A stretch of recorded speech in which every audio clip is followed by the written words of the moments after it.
Apple product delays have increased dramatically during the Tim Cook era. From AirPods to the HomePod, Apple in recent memory has been plagued by a number of uncharacteristic product delays. Indeed, because Apple has a long history of only announcing products when they're essentially ready to ship, the company has, more often than not, been able to avoid pesky and frustrating product delays that often leave consumers disappointed. Taking a closer look at the issue, the Wall Street Journal observes that product delays are fast becoming more of a rule than an exception for Apple. Going back to the beginning of Tim Cook's tenure as CEO, the journal observes that product delays have increased markedly.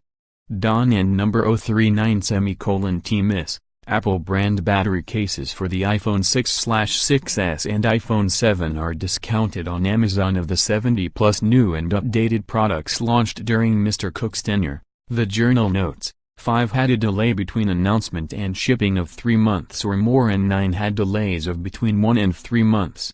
Roughly the same number of products were launched during Mr. Jobs' reign, but only 1 product was delayed by more than 3 months and 7 took between 1 and 3 months to ship after the initial announcement, according to the journal's calculations.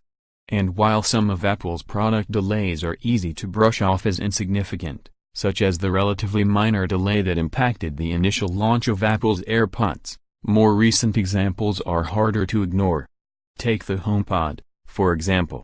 Originally scheduled to launch in December of 2017, the launch has since been pushed back to early 2018.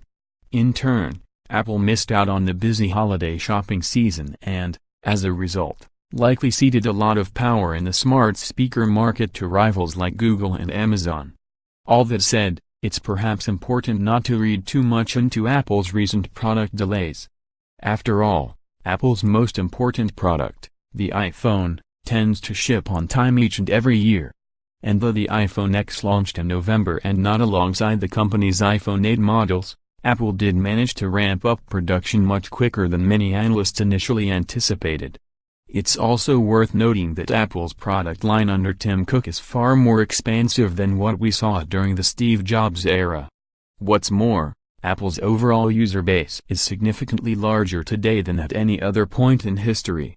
Under Mr. Cook, who oversaw manufacturing and operations before becoming CEO, Apple's product portfolio has more than doubled since 2007, and now includes 8 iPhones, 4 iPads, a dozen Macs, 2 smartwatches, 2 TV streaming devices and an array of accessories.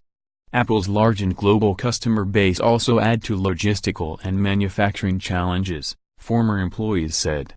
The company now has an estimated 1.1 billion devices in use worldwide, about triple the 400 million in early 2013, according to market research outfit Asimco. Looking ahead, one can only hope that Apple, at the very least, gets a handle on production delays or, perhaps more simply, refrains from announcing shipping dates